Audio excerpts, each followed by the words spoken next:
Hello students, welcome to Ascension classes. आज हम start करेंगे क्लास 8 साइंस का पहला चैप्टर जिसका नाम है क्रॉप प्रोडक्शन एंड मैनेजमेंट, और हम डिस्कस करेंगे इस चैप्टर की समरी। तो हमारी इस दुनिया में बहुत बड़ी जनसंख्या रहती है, बहुत सारे लोग हैं और सब लोगों को खाने के लिए खाना चाहिए। तो इतना सारा खाना हमें उगाना भी पड़ेगा, तो इसलिए बहुत बड़े बड़े इलाकों में अलग अलग पौधे लगाए जाते हैं, इनकी फसलें उगाई जाती हैं जिसे हम क्रॉपिंग कहते हैं। तब जाके हमारे पास इतना अनाज बन पाता है कि इतनी बड़ी जनसंख्या को खाना खिलाया जा सके। लेकिन खेती करने का मतलब ये नहीं होता कि बस जमीन में कुछ बीज बो दिए और फसल हो जाएगी। आपको बहुत सारी चीजों का ध्यान रखना पड़ता है और इसी चीज को क्रॉप प्रोडक्शन एंड मैनेजमेंट कहते हैं। जिन तमाम चीजों के बारे में हम इस चैप्टर में जानेंगे, चाहे वो सॉइल मैनेजमेंट हो कि किस तरह की मिट्टी है, उसमें किस तरह की फसल उगानी है, सॉइल में किस चीज की कमी है उस चीज को पूरा करना है, कैसे फर्टिलाइजर्स डालने हैं, क्रॉपिंग स्ट्रैटेजीज कैसी बनानी है कि कौन कौन सी पौधे लगाए जाएंगे, पौधों में पेस्ट मैनेजमेंट करना पड़ेगा कि किस तरह के कीड़े लग रहे हैं, उनको कम करने के लिए क्या किया जाए, अच्छे क्वालिटी के सीड्स का इस्तेमाल करना है, किस तरीके से पानी पहुंचाया जाए खेतों तक। इन अलग अलग चीजों का ध्यान रखा जाता है और यही सब चीजें आती हैं क्रॉप मैनेजमेंट में। अब इससे पहले कि हम समरी में आगे बढ़ें, एक अनाउंसमेंट करना चाहूंगा। हम टीचमेंट ऐप पर अपने कोर्सेज लाए हैं क्लास 7th, 8th और क्लास 9th के लिए, जिसमें हम स्कूल लेवल पे देखा जाए तो मैथ्स, साइंस, सोशल स्टडी पढ़ा रहे हैं, और स्कूल लेवल के बाद जो कॉमन एंट्रेंस एग्जाम्स होंगे उसके लिए इंग्लिश और रीजनिंग एप्टीट्यूड भी पढ़ा रहे हैं।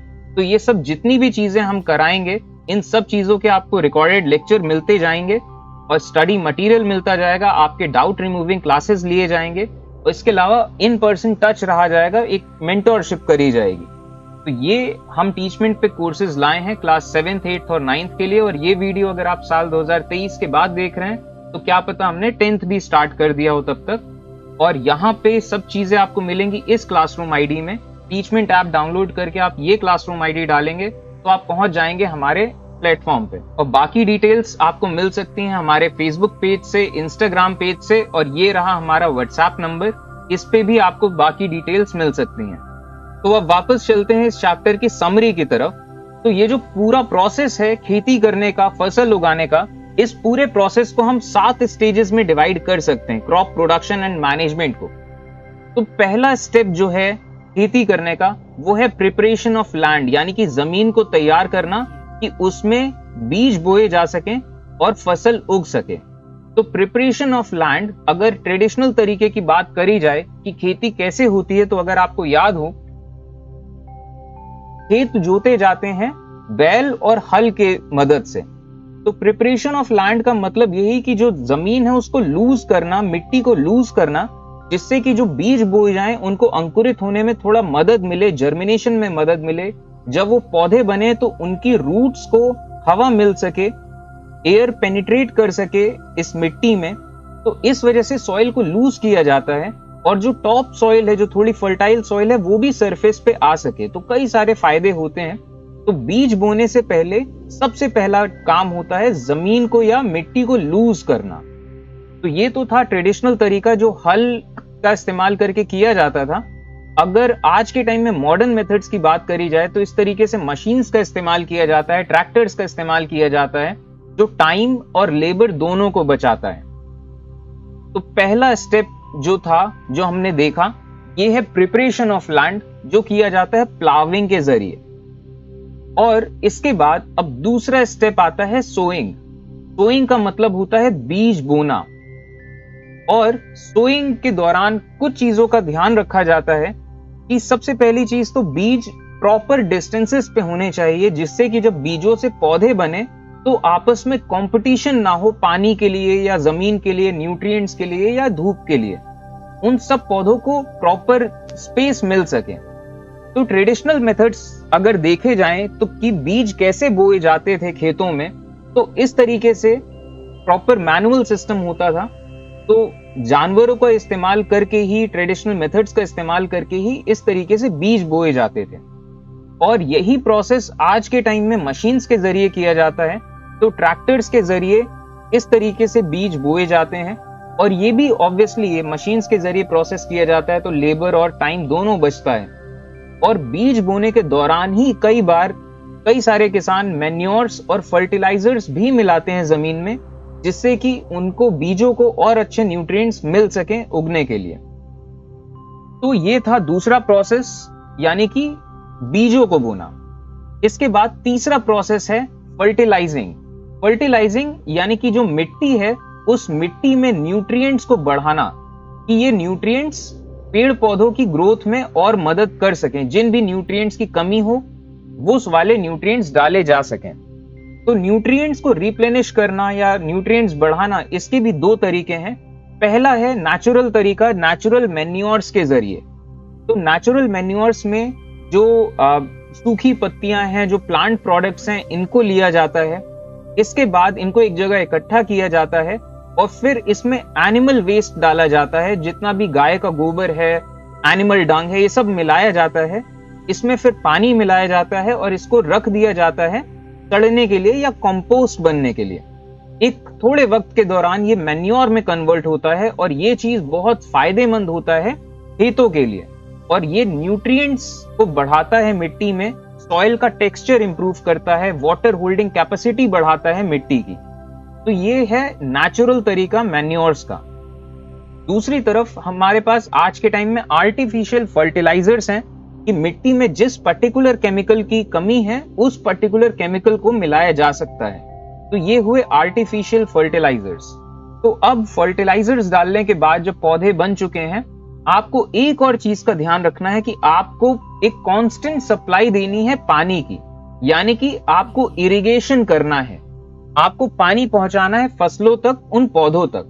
तो ट्रेडिशनल मेथड्स की अगर बात करी जाए तो ट्रेडिशनल मेथड्स जो सैकड़ों सालों से, हजारों सालों से चलते आए, वो ट्रेडिशनल मेथड्स, ये जो मोट सिस्टम, चेन पुली सिस्टम, धेकली या रहट सिस्टम, ये सारे सिस्टम्स बस ये थे कि नहरों से, कुओं से और नदियों से किस तरीके से पानी पहुंचाया जा सके खेतों में जानवरों की मदद से।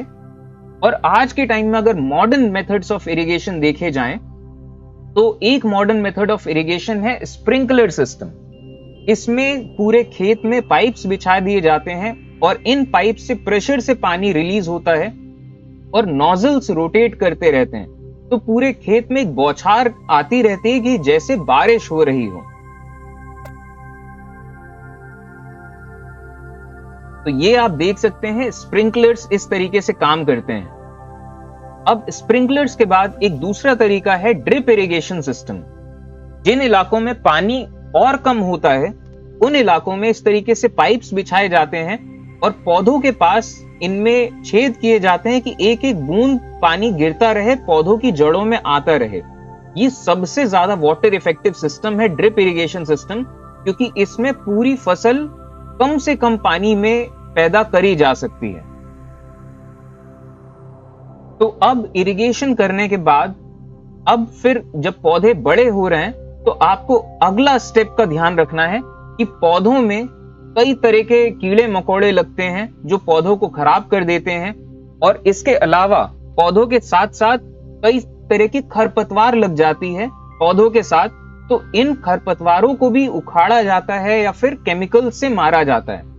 तो आपको इंसेक्टिसाइड्स या वीडीसाइड्स का इस्तेमाल करना पड़ेगा इन कीड़े मकोड़ों को मारने के लिए, जिन्हें हम पेस्ट कहा करते हैं, और इन खरपतवार को मारने के लिए भी, जिन्हें हम वीड कहा करते हैं। अब इसके बाद अगला जो स्टेप है, जब फसल तैयार हो जाएगी, 3 से 4 महीने लगते हैं फसल को मैच्योर होने में, और जब फसल मैच्योर हो जाएगी तो आपको फिर करना है हार्वेस्टिंग। हार्वेस्टिंग यानी कि कटाई। तो ट्रेडिशनल मेथड्स की अगर बात करी जाए तो हसिया का इस्तेमाल करके, सिकल जिसे कहते हैं, हार्वेस्टिंग करी जाती थी।